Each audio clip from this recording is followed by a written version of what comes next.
বিশ্ব সংবাদে আপনাকে স্বাগত। শুরুতেই জানাবো হাতে পাওয়া সর্বশেষ আন্তর্জাতিক সংবাদের শিরোনাম, পরে বিস্তারিত।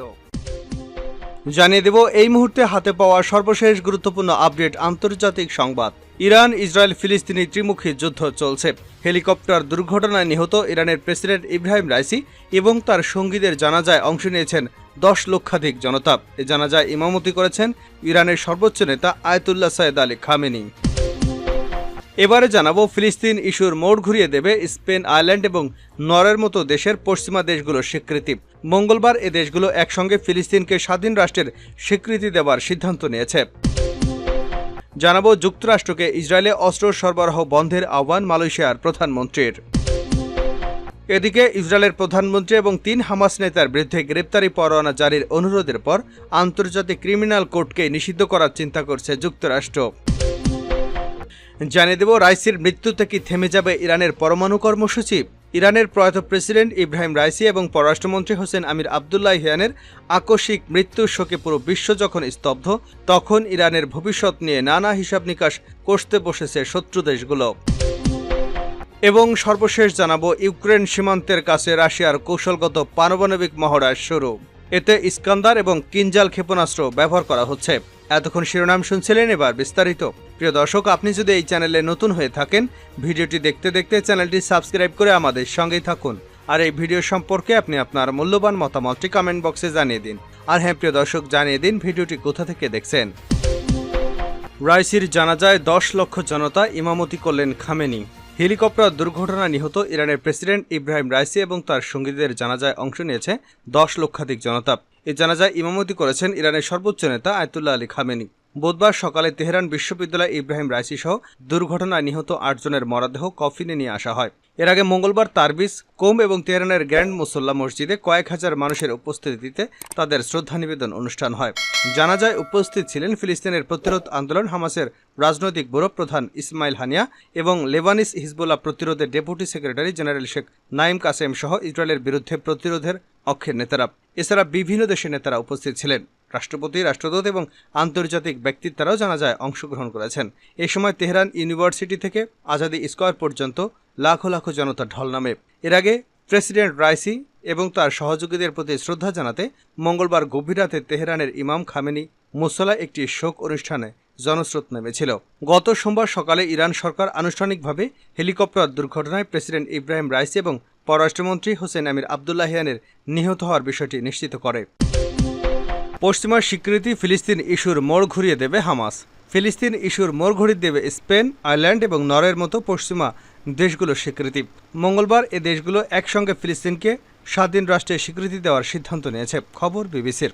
এই ইস্যুতে বাসেম নাইম নামের হামাস নেতা বার্তা সংস্থা এপিকে বলেছেন, ফিলিস্তিনি জনগণের অবিরাম সাহস এবং ধৈর্যের ফল আজকের এই দিন। পশ্চিম তীরে অবস্থিত ফিলিস্তিনের পররাষ্ট্র মন্ত্রণালয় ফিলিস্তিনকে স্বাধীন রাষ্ট্র হিসেবে স্বীকৃতি দিতে স্পেন, নরওয়ে এবং আয়ারল্যান্ডের সিদ্ধান্তকে স্বাগত জানিয়েছে। পররাষ্ট্র মন্ত্রণালয় আরও জানায়, স্পেন, নরওয়ে এবং আয়ারল্যান্ড দ্বিরাষ্ট্র সমাধানের মতো গুরুত্বপূর্ণ পদক্ষেপ নিয়েছে। এর মাধ্যমে দীর্ঘমেয়াদী ন্যায় বিচার প্রদানে তারা ফিলিস্তিনি জনগণের প্রতি তাদের অটল প্রতিশ্রুতি রক্ষা করেছেন। এছাড়াও এই স্বীকৃতি আন্তর্জাতিক আইন এবং জাতিসংঘের সব প্রাসঙ্গিক রেজুলেশনের সঙ্গে সংগতিপূর্ণ। এটি ইসরায়েলি অবৈধ এবং দখলদারিত্বের অবসান এবং এই অঞ্চলে শান্তি স্থিতিশীলতা অর্জনের দিকে সমস্ত আন্তর্জাতিক প্রচেষ্টায় ইতিবাচক অবদান রাখবে বলে আশা করে ফিলিস্তিন। যুক্তরাষ্ট্রকে ইসরায়েলে অস্ত্র সরবরাহ বন্ধের আহ্বান মালয়েশিয়ার প্রধানমন্ত্রীর।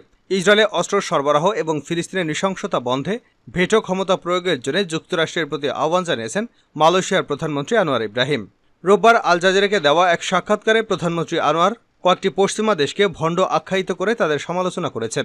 তার মতে, পশ্চিমা কিছু দেশ গণতন্ত্র ও মানবাধিকারের জন্য লড়াই করলেও তারা গাজার জনগণের উপর বর্বরতা চালিয়ে যেতে দিচ্ছে।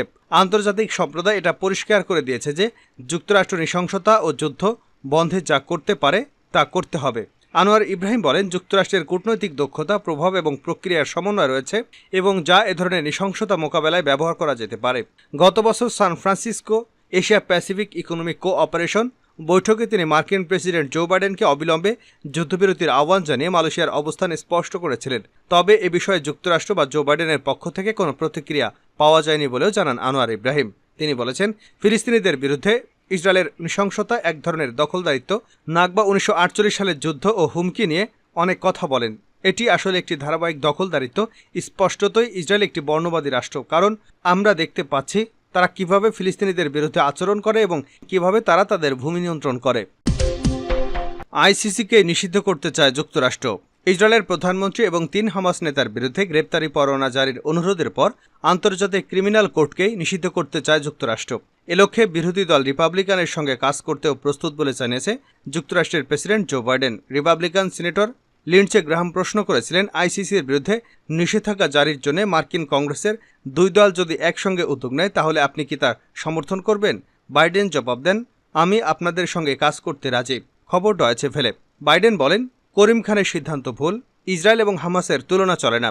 এই গ্রেপ্তারি পরোয়ানা জারি করা হলে যুদ্ধবিরতি এবং জিম্মিদের মুক্তি দেওয়া নিয়ে ইসরায়েল ও হামাস নেতাদের মধ্যে চুক্তিতে পৌঁছানো কঠিন হয়ে পড়বে। এর আগে ইসরায়েল সরকারের মুখপাত্র হেইনরিশ বলেছিলেন, আমরা সভ্য এবং স্বাধীন দেশগুলোর কাছে অনুরোধ করছি, যারা সন্ত্রাসবাদকে ঘৃণা করে তারা যেন ইসরায়েলের পাশে দাঁড়ায়। আমাদের উচিত এই পদক্ষেপের নিন্দা করা। রাইসির মৃত্যুতে থেমে যাবে ইরানের পরমাণু কর্মসূচি। ইরানের প্রয়াত প্রেসিডেন্ট ইব্রাহিম রাইসি ও পররাষ্ট্রমন্ত্রী হোসেন আমির আবদুল্লাহিয়ানের আকস্মিক মৃত্যুর শোকে পুরো বিশ্ব যখন স্তব্ধ, তখন ইরানের ভবিষ্যৎ নিয়ে নানা হিসাব নিকাশ কষতে বসেছে শত্রু দেশগুলো। আলোচনায় আসছে ইরানের সরকার, পররাষ্ট্রনীতি, মধ্যপ্রাচ্যের আধিপত্য, চীন, রাশিয়া কিংবা উত্তর কোরিয়ার সঙ্গে সম্পর্কের বিষয়। এসবের পাশাপাশি ইরানের পরমাণু কর্মসূচির বিষয়টি নিয়েও কথা হচ্ছে। রাইসির মৃত্যুতে পরমাণু শক্তিধর রাষ্ট্র হওয়ার যে স্বপ্ন ইরানের এতদিন ধরে দেখে এসেছে তা কি মুখ থুবড়ে পড়বে, নাকি সব বাধা পেছনে ফেলে শত্রুর চোখ রাঙিয়ে এগিয়ে যাবে তেহরান? এই প্রশ্নই বড় হয়ে দেখা দিয়েছে। শীর্ষ নেতাদের মৃত্যুর খবর সামনে আসতেই ইরানের ভবিষ্যৎ নিয়ে বেশ কয়েকজন বিশেষজ্ঞ কথা বলেছে ইসরায়েলের সংবাদ মাধ্যম জেরুজালেম পোস্ট। বিশেষজ্ঞদের বরাতে সংবাদ মাধ্যমটি বলছে, রাইসি এবং হোসেন আমির আবদুল্লাহিয়ানের মৃত্যুতে যারা ভাবছেন ইরানের সরকার পতন কিংবা সরকার বদলে যাবে, তাদের আশাহত হতে হবে। তারা দুজন মারা গেলেও শিয়া প্রধান দেশটিতে তেমন কিছুই হবে না। রাইসম্যান বিশ্ববিদ্যালয়ের ইরানি প্রভাষক মীর জাবেদ আনফার বলেছেন, রাইসির মৃত্যু ইরানের সরকারি পরিবর্তনে কোনো ভূমিকা রাখবে না। যতটা প্রভাব পড়বে তা তাদের দেশের ভেতরেই সীমাবদ্ধ থাকবে।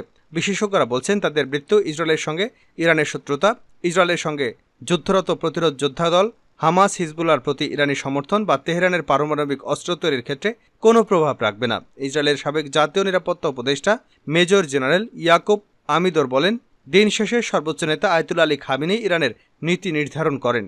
বহু বছর ধরে পরমাণু কর্মসূচি অব্যাহত রেখেছে ইরান। যদিও তাদের দাবি ইরান পরমাণু কার্যক্রম শান্তিপূর্ণ, এমনকি 2000 দশকের গোড়ার দিক থেকে একটি ফতোয়া জারি করে পারমাণবিক অস্ত্র নির্মাণ বা উন্নয়নকে নিষিদ্ধ ঘোষণা করেছিলেন খামেনি। তবে তেহরান এমনটা দাবি করলেও যুক্তরাষ্ট্র সহ পশ্চিমাদের দাবি ইরান পারমাণবিক বোমা তৈরির দিকে এগিয়ে যাচ্ছে।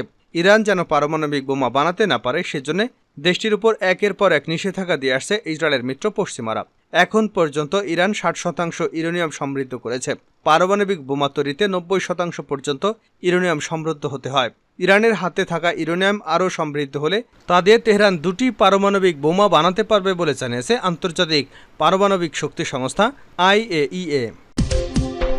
ইউক্রেন সীমান্তের কাছে রাশিয়ার কৌশলগত পারমাণবিক মহড়া শুরু। ইউক্রেন সীমান্তবর্তী এলাকায় কৌশলগত পারমাণবিক অস্ত্রের মহড়ার প্রথম পর্যায়ে শুরু করেছে রাশিয়া। এতে ইস্কান্দার এবং কিনজাল ক্ষেপণাস্ত্র রয়েছে। রাশিয়ার প্রতিরক্ষা মন্ত্রণালয় মঙ্গলবার বলেছে যে মহড়াগুলো দক্ষিণের সামরিক জেলায় অনুষ্ঠিত হবে। এর সীমানার সাথে যুক্ত ইউক্রেনের এমন কিছু অংশ যেগুলো মস্কো 2022 সালের ফেব্রুয়ারিতে হামলা করে দখল করে নেয়। এই মহড়ায় বেলারুশ অংশ নেবে বলে আশা করা হচ্ছে। তবে মহড়াটা ঠিক কখন কোন জায়গায় হচ্ছে তা জানানি মন্ত্রণালয়। 2022 সালের ফেব্রুয়ারিতে ইউক্রেন পূর্ণরূপে হামলা শুরু করার পর থেকে মস্কো বারবার তার পারমাণবিক অস্ত্র এবং নিরাপত্তা হুমকি বোধ করলে সেগুলো মোতায়েন করার কথা বলে আসছে।